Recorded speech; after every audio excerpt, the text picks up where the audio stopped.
तस्य धीमहि धियो यो नः प्रचोदयात्।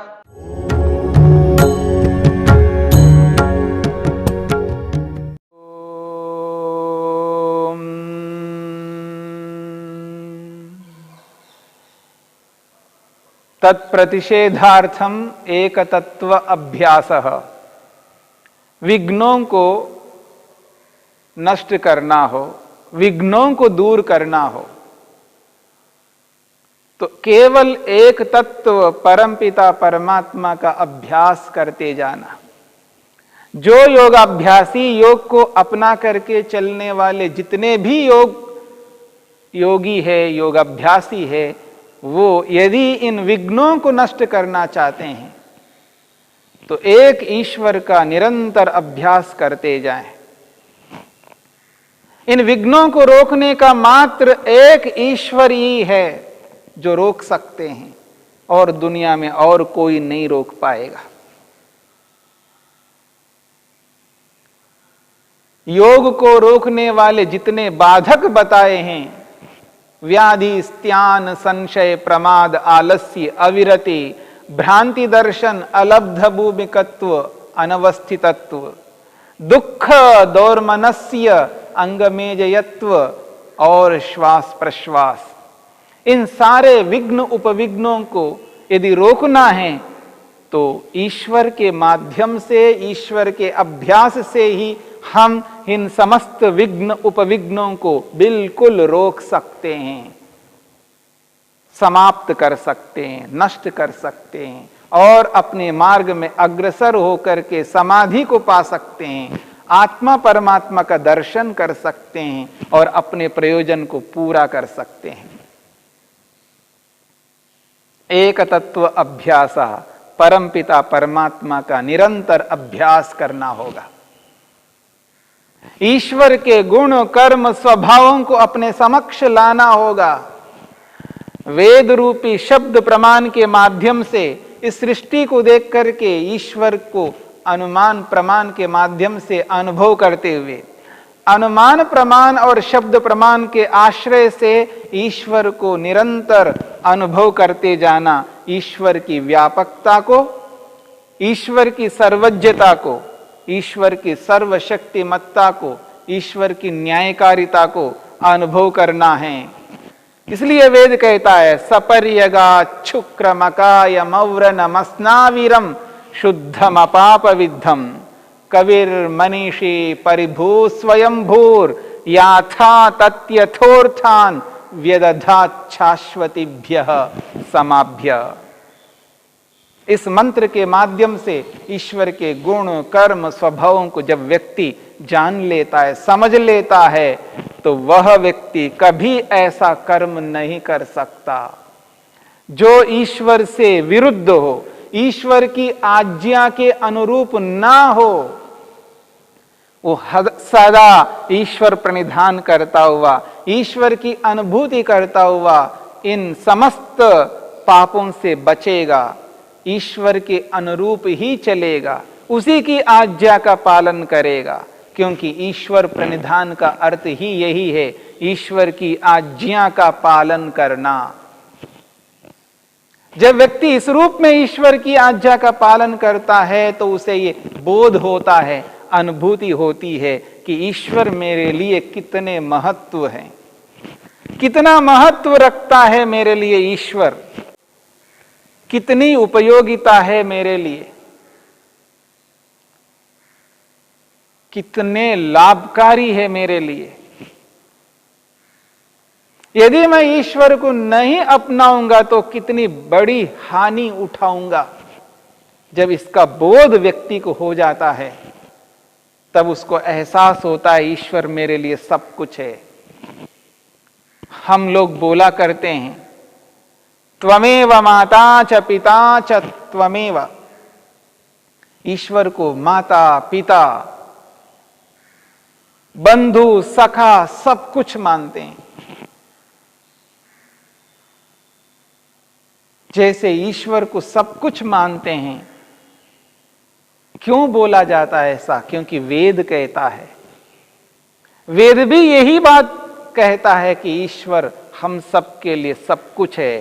त्वम हीनः पिता वसो, त्वम हीनः पिता वसो, त्वम माता शतक्रतो बभूविथ। ईश्वर हमारे लिए माता भी है, पिता भी है, भ्राता भी है, बंधु भी है और सखा भी है, मित्र भी है। जो योगाभ्यासी ईश्वर को मित्र बना लेता है, सखा बना लेता है, वह कभी भी अपने लक्ष्य से च्युत नहीं हो सकता। ये जो मित्र होता है, लोक में जो मित्र होता है, जो बहुत अपने निकट का मित्र जो होता है, वो साथ देने लगता है, साथ देता है, परंतु वो एक सीमा तक साथ दे पाता है, क्योंकि उसकी अपनी सीमाएं हैं। परंतु ईश्वर की कोई सीमा नहीं है, याद रखना।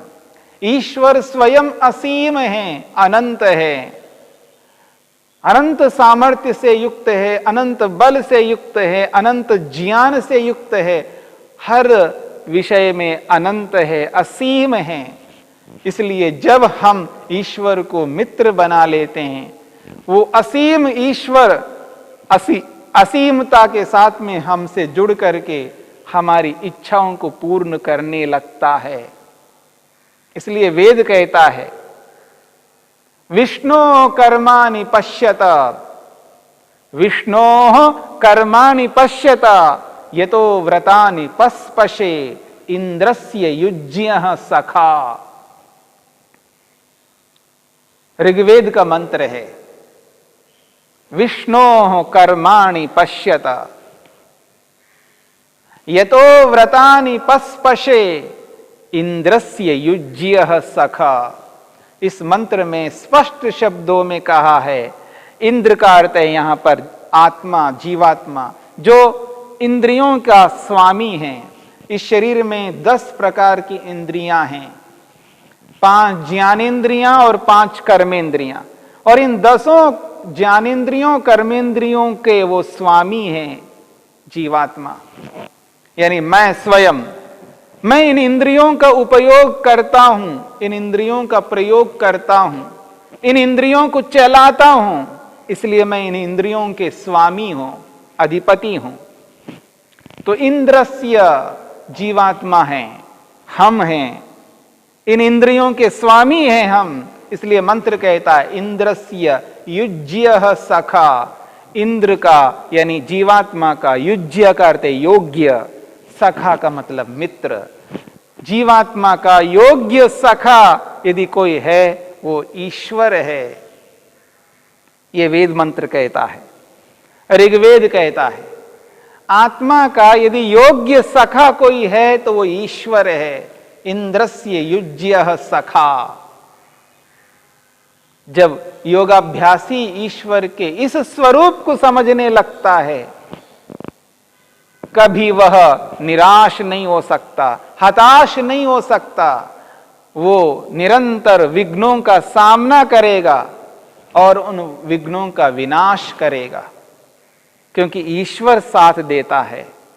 ईश्वर को मित्र मान करके चलता है, और उस ईश्वर रूपी मित्र के कारण से व्यक्ति के अंदर मनोबल उत्पन्न होता है, आत्मबल उत्पन्न होता है। और साक्षात वेद भी कहता है, यह आत्मदा बलदा यस्य विश्व उपासते। परमपिता परमेश्वर आत्मा को बल देता है, मन को बल देता है। इसलिए ईश्वर को जब योगाभ्यासी ने मित्र बना लिया, और उसकी मित्रता के कारण से मनोबल उत्पन्न होता है, आत्मबल उत्पन्न होता है, और उस बल से उन विघ्नों का नाश करेगा। इसलिए एकतत्व अभ्यासा, ईश्वर का निरंतर हमें अभ्यास करना है। क्यों? क्योंकि ईश्वर सर्वाधिक हित करता है। जितना हित, जितना कल्याण ईश्वर हम आत्माओं का करता है, उतना हित, उतना कल्याण शरीरधारी कोई भी व्यक्ति नहीं कर सकता।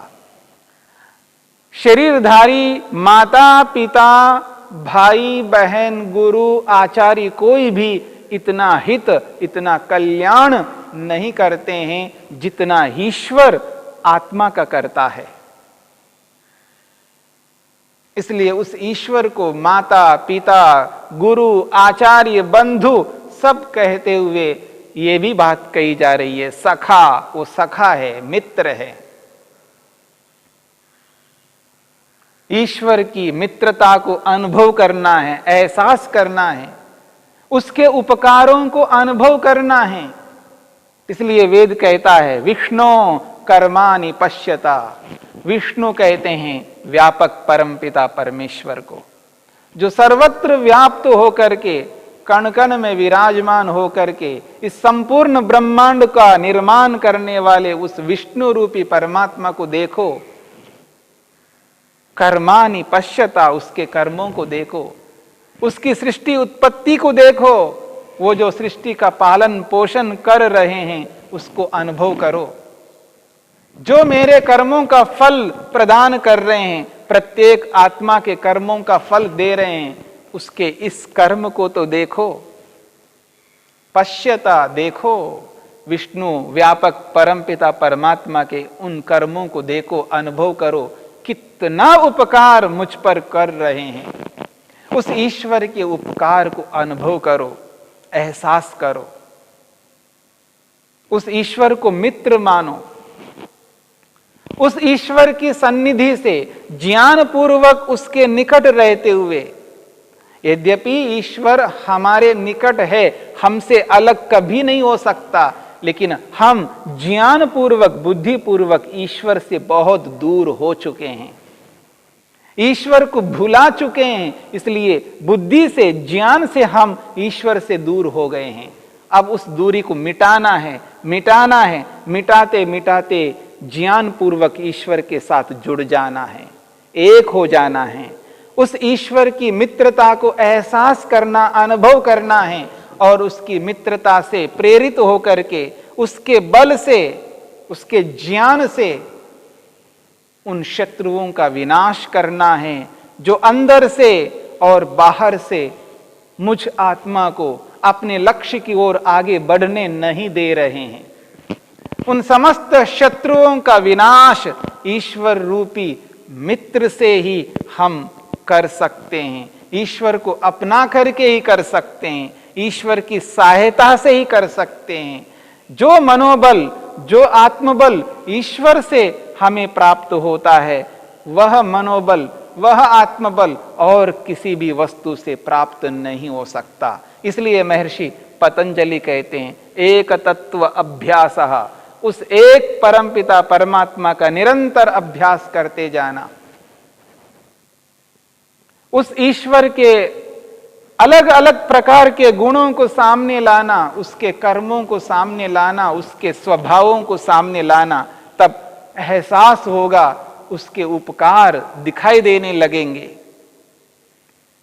उसका हित, उसका कल्याण, उसका दिया हुआ सुख जो मिल रहा है, वो सुख भविष्य में मिलने वाले सुख को, भविष्य में मिलने वाले उपकार को, वर्तमान में जो मिल रहा है उस उपकार को, जो अब तक मिला है उपकार, उसको एहसास कर सकते हैं।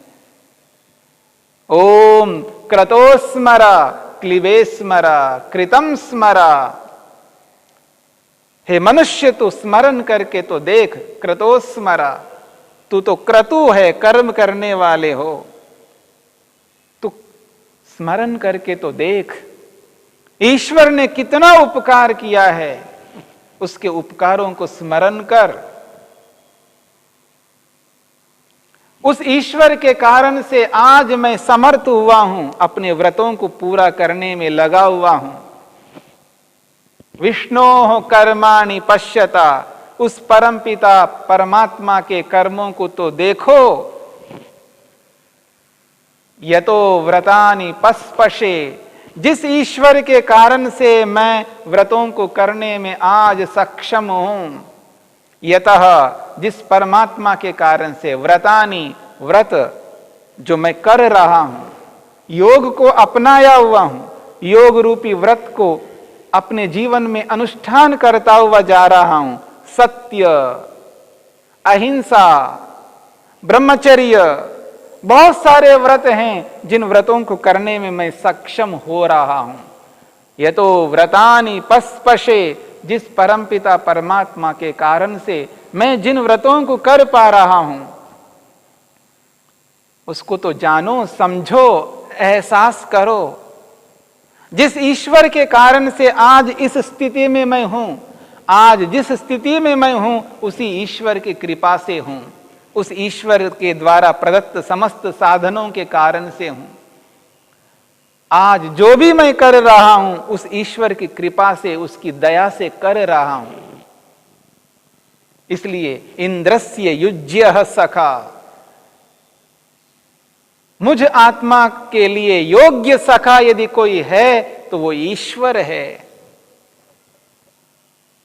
उसके सखित्व को, उसके मित्रता को एहसास करते हुए, अनुभव करते हुए यदि हम चलें आगे, जो भी कोई कठिनाई, बाधा, समस्या, मुसीबत सामने आ जाएगी, ईश्वर सदा मित्र बन करके आत्मा को साथ देता है, आत्मा के सदा निकट रहता है, मित्र के रूप में रहता है। उसके मित्रत्व का एहसास करके जब कोई साथ में रहता है तो बहुत बड़ा बल मिलता है व्यक्ति को, और वह व्यक्ति उसके बल से उन शत्रुओं का विनाश कर सकता है। जो व्याधि रूपी शत्रु है, जो स्त्यान अकर्मण्यता रूपी शत्रु है, कामचोरपना है, जो संशय है, जो प्रमाद है, जो आलस्य है, जो विषय भोगों में जो रुचि रखने की प्रवृत्ति है, जो भ्रांति है, जो अनुपलब्धि है, और जो उपलब्धि मिल चुकी है, जो हाथ से निकलती जा रही है, इन समस्त स्थितियों को समझ करके, जान करके, इन सारे विघ्नों को दूर करने में यदि कोई सहयोग कर सकता है वो मित्र है। इंद्रस्य युज्यः सखा, वो योग्य मित्र परमपिता परमात्मा केवल एक है। ऐसे एक तत्व अभ्यासः, उस एक परमपिता परमात्मा का हमें अभ्यास करना है। जब ईश्वर के इस स्वरूप को सामने रख करके व्यक्ति चलता है, योगाभ्यास में ईश्वर को साथ में जोड़ता है, ईश्वर प्रणिधान करता है, ईश्वर के सहयोग को अनुभव करता हुआ आगे बढ़ता है, तभी वो इन समस्त विघ्नों का विनाश कर सकता है। बिना ईश्वर के इन विघ्नों का नाश नहीं हो सकता। इसलिए एक तत्व अभ्यास, ईश्वर का अभ्यास हमें करना है। द्यौ शान्तिरन्तरिक्षं शान्तिः पृथिवी शान्तिरापः शान्तिरोषधयः शान्तिः वनस्पतयः शान्तिर्विश्वे देवाः शान्तिर्ब्रह्म शान्तिः सर्वं शान्ति शान्तिरेव शान्ति क्षमा शान्तिरेधि। ॐ शान्ति शान्ति शान्तिः।